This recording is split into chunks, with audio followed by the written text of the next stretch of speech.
Okay, so I'm waiting for some glue to dry. I have my end graft clamped on and drying. So while that's happening, I do want to get something accomplished in that downtime. And what I'm going to do is I'm going to start working on getting the fretboard in place. Now, I have, if you remember, I have tapered the fretboard and I've cut the fret slots. And I have not trimmed the end yet. What you see here is I've clamped the fretboard down. I've got my nut in place up here. And if I lift this up and show you, I've put my nut in place so I know where that is. I know where 0 is. I've got my center line coming to the center of the headstock, and I've got my center line on the other end going down the center line of the guitar. That's where I want my fretboard. I don't want it to be off on one side or another. And I can sight down it and see that it's in center. If I want to, I could place my bridge and go ahead and do that part too, but I'm not ready to do that yet. What I do need to do is I do need to drill myself a couple of holes inside the fret slots here so that I can make sure this doesn't move and so that I can place it back in the correct spot later. And I also want to mark where here on my rosette, or on my fretboard where it meets the rosette. I want to mark the end of the hole. And if I do that on both sides, then when I remove this, I'm marking both sides of the fretboard here. When I remove this, I can cut off the excess. And if I've placed my pins and I can place it back in the exact same spot, then I can put it back down and I can trace the underside to get the curve of my sound hole. And that's important, aesthetic reasons. If you notice, I have an extra line right here. It's where I started to put in a 20th fret, and I decided against it. I'm just going to leave it at the 19 and go with that. So let's go ahead and get these holes drilled. It's not terribly important where you do this. I make sure that they are in a fret slot, and I use a very small, fine bit, because I'm going to put a very small nail in there as a pin to show where my fretboard goes. It doesn't have to go very deep. You don't want to go through the neck. You want to go into the neck and through the fretboard. Now, I tend to do this at the 11th fret and at the 1st fret, and the call I use tends to have 2 spots here, so I want to make sure that I get that covered. So I've actually marked an X already, so that's good. So inside the fret, I'm going to drill straight down inside the fret.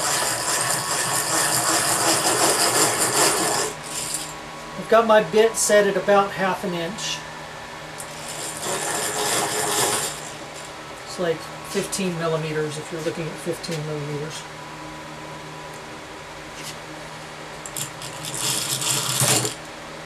And I just broke my bit.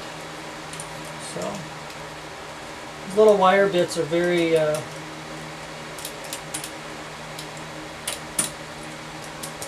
very fragile.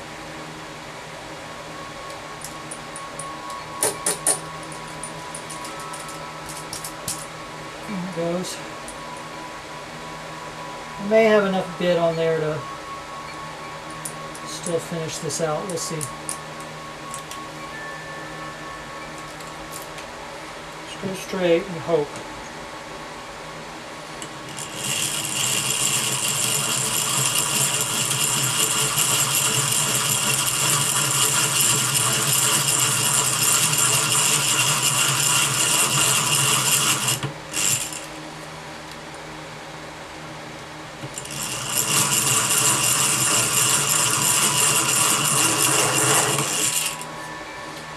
Go buy me another bit.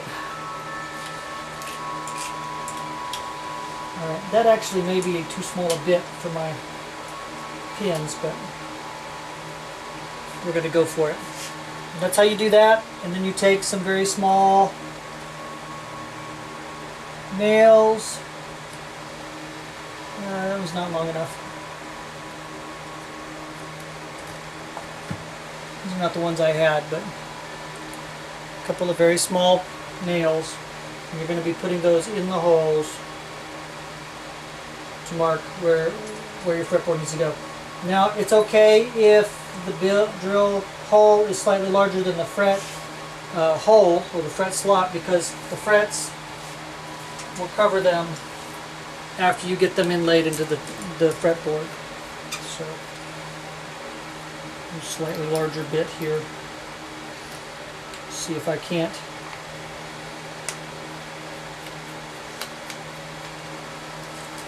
I will have to get a new bit before I put the tuners on the guitar, because that was the smallest one. So obviously I need to work on the springs in my drill here.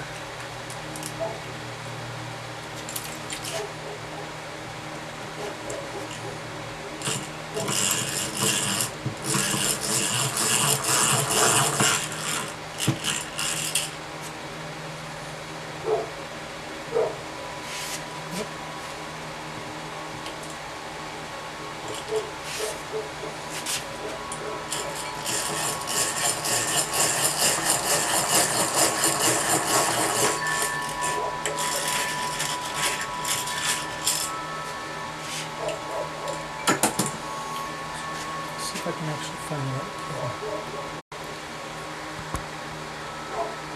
Alright, have my pins in place.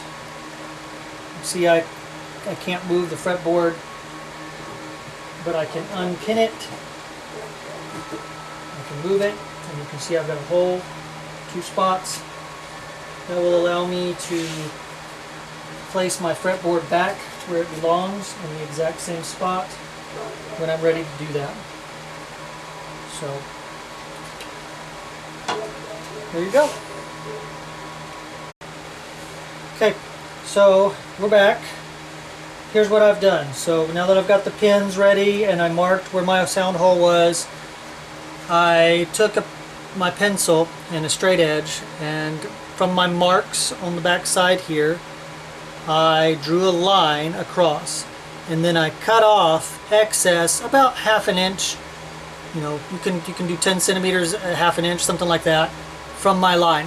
And I did that so that I had a little bit of excess, some space, just in case I needed it. I'm going to take my pins, very carefully set my fretboard back in place, using my pins. So if I get the right one. It is, it's just turned the wrong way, I think. There we go. Okay, pins are back in place. Take your pencil, and then on the back side, very carefully, it may take some ingenuity here,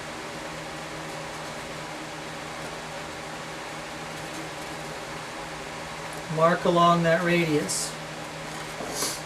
Doesn't have to be exactly perfect, but you'll see now that I've marked that, I have a nice line, and you notice I'm inside my line. I wanted that excess there just in case I got a little close. So like you see right here on the edge of those lines, it's a little close. What I'll do is I'll take my coping saw, or you know, whatever saw you have there, and cut this off at my new line. And then I'm going to take a rasp, a file, and some sandpaper, and I'm going to clean that up real nice and neat. And then I will double check on my sound hole and make sure that I've got what I want. Okay?